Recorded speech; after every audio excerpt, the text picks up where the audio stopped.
Olá, amigos! Esta é mais uma postagem do Esquerda Autocrítica. Sempre pedindo para que ajudem o nosso canal a ter um maior alcance. Precisamos atingir um número maior de pessoas. O tema de hoje é que Lula abandonou o esquerdismo. Agora é oficial: Lula não fará um governo de esquerda. E quem imagina que essa afirmação vem de algum ressentido seguidor de Ciro Gomes, ou de algum outro candidato da terceira via incapaz de decolar entre o eleitorado? Vamos lembrar que ela foi dada por um membro do PT, da equipe que está envolvida no programa de governo do próprio Lula.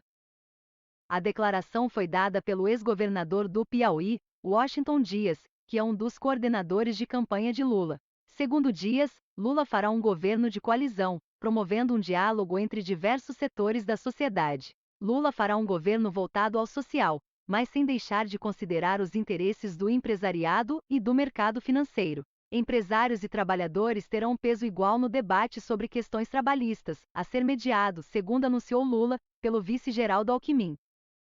O próprio Washington Dias afirmou que a escolha de Alckmin para integrar a chapa de Lula sinaliza essa tendência de que o petista não irá fazer um governo de esquerda. O ex-governador de São Paulo sempre foi um neoliberal convicto, irredutível e fiel às suas ideias voltadas ao livre mercado e aos interesses do empresariado. Além disso, o Partido dos Trabalhadores terá menos destaque no virtual novo governo, o que contraria as expectativas dos lulistas de que o programa do PT será integralmente aplicado por Lula. O próprio PSB, partido que acolheu Geraldo Alckmin depois de sua saída do PSDB, afirmou que Lula não irá fazer um governo esquerdista, mas um governo democrático, outro eufemismo de projetos políticos que valorizam mais os interesses dos mais ricos do que os interesses populares.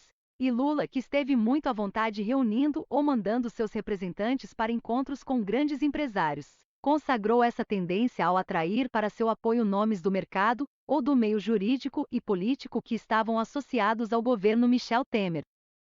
O ponto máximo dessa aliança com o empresariado e o setor financeiro está na declaração do banqueiro e ex-presidente do Banco Central do governo Lula, Henrique Meirelles, que se juntou às vozes que querem a vitória do petista no primeiro turno. O mercado comemorou, e Lula terá o caminho facilitado com esse apoio, mas terá que deixar para trás um projeto progressista valioso, aproveitando apenas o que é paliativo e não contraria os interesses dos grandes donos do poder econômico. Lula não vai romper com a reforma trabalhista, cancelando apenas alguns pontos mais danosos. Lula diz que irá romper o teto de gastos públicos, mas sinaliza que fará investimentos públicos limitados, optando em parte com a realização de projetos em parceria com a iniciativa privada. Lula não irá cobrar impostos dos mais ricos, porque são eles que facilitam o caminho para a vitória eleitoral no primeiro turno. E Lula já pensa em aumentar a carga tributária, com as contas caras pesando mais uma vez no bolso dos trabalhadores.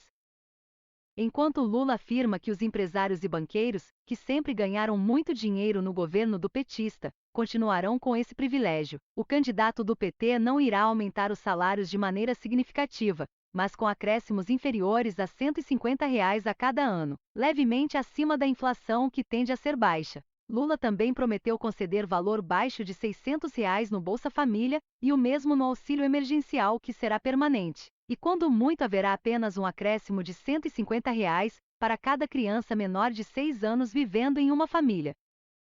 Lula sempre foi um político moderado, bem mais do que foi João Goulart no seu tempo, que já era mais moderado que Leonel Brizola. Ultimamente Lula atua como um pelego, que é aquele representante dos trabalhadores que se submete às vontades dos patrões.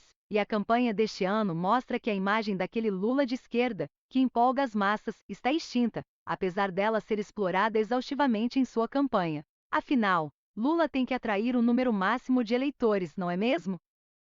Lula precisa vender seu produto, mesmo que não tome cuidado em evitar contradições.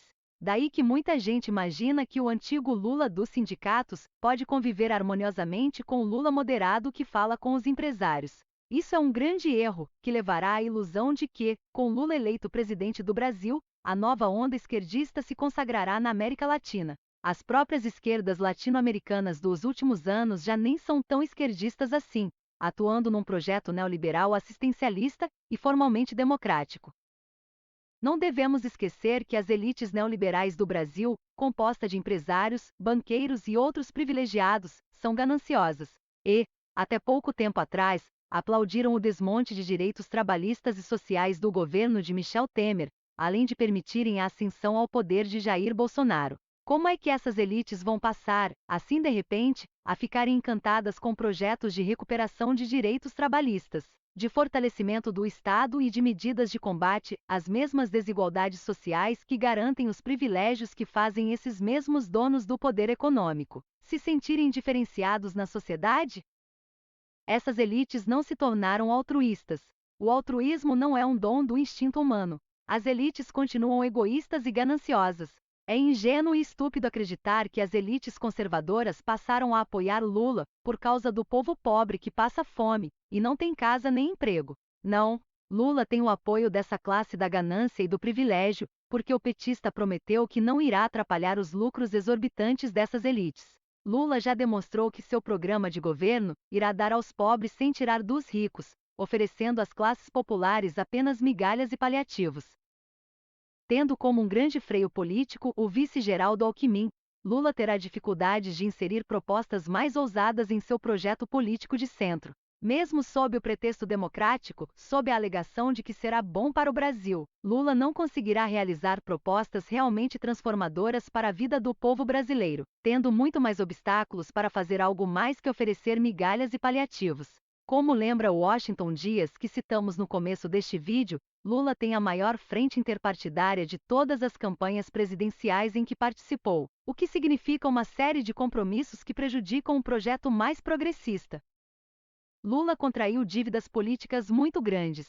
O empresariado e o setor financeiro não apoiam Lula de graça. Lula terá que abrir mão de muitos pontos valiosos. E se Geraldo Alckmin não será um vice decorativo e governará junto com Lula, e em contrapartida, o PT terá menos influência no governo. Isso quer dizer que Lula não atuará como um líder vigoroso, mas antes como um serviçal do Deus Mercado, a realizar um governo neoliberal que trará fracos benefícios sociais, somente dentro dos limites de evitar o risco de tensões e revoltas da parte dos miseráveis.